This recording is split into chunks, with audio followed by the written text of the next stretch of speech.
اردو کور کے معزز دوستوں، میں ہوں ماجد ملک اور آپ تمام دیکھنے اور سننے والوں کو السلام علیکم۔ دوستوں، آج ہم آپ کو ایک ایسی ہوش ربا خبر سے آگاہ کرنے والے ہیں جسے سنتے ہی آپ کے رونگٹے کھڑے ہو جائیں گے۔ اپنی روزمرہ کی زندگی میں آپ نے سوچا بھی نہیں ہوگا کہ آپ کا کوئی انتہائی قریبی شخص کسی بہت بھیانک جرم میں مبتلا بھی ہو سکتا ہے۔ ایسا ہی کچھ واقعہ پیش آیا بھارت کی ایک خاتون اور اس کے خاندان کے ساتھ، جب اسے پتا چلا کہ اس کا شوہر، جو بظاہر ایک بہت اچھا ہمسفر اور اپنے بچوں کے لیے ایک بہت اچھا باپ ثابت ہو رہا تھا، ایک سیریل کلر نکلا۔ صرف ایک یا دو انسانوں کی جان نہیں بلکہ 16 لڑکیوں کو موت کے گھاٹ اتار دینے والا درندہ۔ یہ سوچ ہی کافی ہولناک معلوم ہوتی ہے۔ دوستو، یہ واقعہ بھارتی میڈیا کے ذریعے پوری دنیا میں سنا اور دیکھا گیا، جب حال ہی میں مجرم کو پے رول پر رہائی ملی۔ اس خوفناک جرم کا انکشاف پہلی بار اس وقت ہوا جب 2009 میں بھارت کے ایک شہر گوا کی پولیس نے مینن نامی ایک شخص کو گرفتار کیا، جس پر الزام تھا کہ اس نے ایک خاتون کا گلا اسی کے دوپٹے سے گھونٹ کر اس کا قتل کیا تھا۔ یہ آغاز تھا ایک سیریل کلر کے کم از کم 16 خواتین کو قتل کرنے کی کیس کی کڑیاں ملنے کا، جو کہ 1994 سے 2009 کے درمیان کیے گئے تھے۔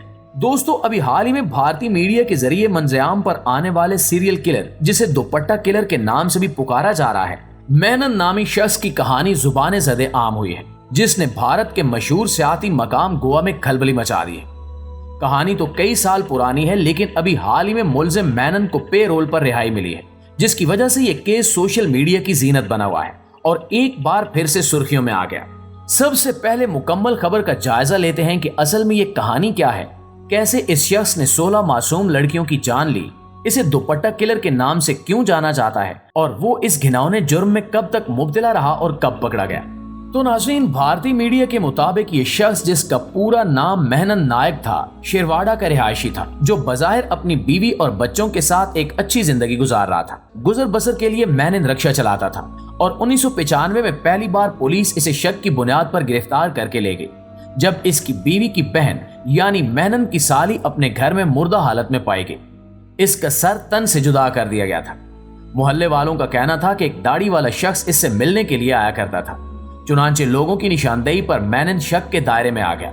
پولیس نے اسے گرفتار کر لیا، لیکن مہنن نے اپنے جرم سے صاف انکار کر دیا اور پولیس کو بتایا کہ جس وقت اس کی سالی کا قتل کیا گیا تھا، وہ اس وقت رکشہ سٹینڈ پر تھا۔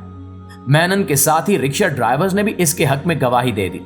پولیس کے پاس خود بھی وسائل کی کمی کے باعث کوئی ٹھوس ثبوت نہیں تھے، چنانچہ مہنن کو بری کر دیا گیا۔ دوستو، اس ساری صورتحال نے مہنن کو نڈر بنا دیا تھا۔ وہ پولیس کو چکمہ دینے میں اتنا ماہر ہو گیا کہ اس نے آنے والے 15 سالوں میں مزید 15 قتل کیے۔ مہنن کے گاؤں اور گرد و نواح میں یکے بعد دیگرے قتل کی کئی وارداتیں تقریباً ایک ہی جیسے حالات میں ہونے لگیں۔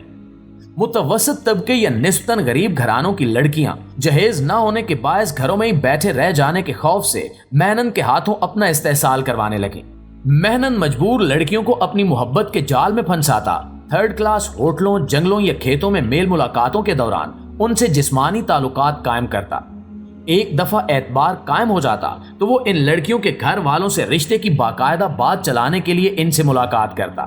زیورات اور قیمتی اشیاء سمیت لڑکیوں کو شادی کا جھانسا دے کر اپنے پاس لے آتا اور پھر موقع ملتے ہی انہیں ان کے دوپٹے سے گلا گھونٹ کر مار ڈالتا۔ قتل کا طریقہ واردات ایک ہی تھا، یعنی دوپٹے سے قتل۔ یہی وجہ تھی کہ مینن میڈیا پر دوپٹہ کلر کے نام سے مشہور ہو گیا۔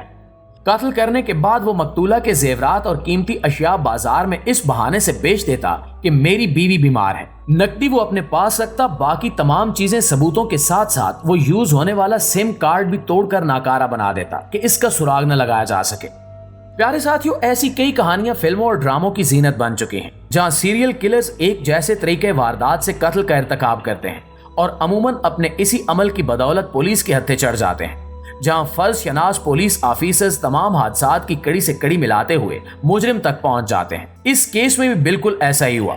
تقریباً ایک ہی جیسے گھریلو حالات رکھنے والی لڑکیاں دوپٹے سے گلا گھونٹ کر ماری گئیں اور ان کے زیورات اور نقدی بھی لوٹ لی گئی۔ چنانچہ کڑی سے کڑی ملاتے ہوئے پولیس بھی مینن تک پہنچ گئی۔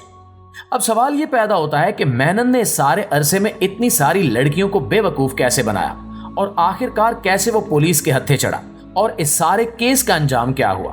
ناظرین گرامی، مجبوری انسان سے بڑا کام کروا لیتی ہے، جس میں مینن جیسے لوگوں پر اعتبار کرنا بھی شامل ہے۔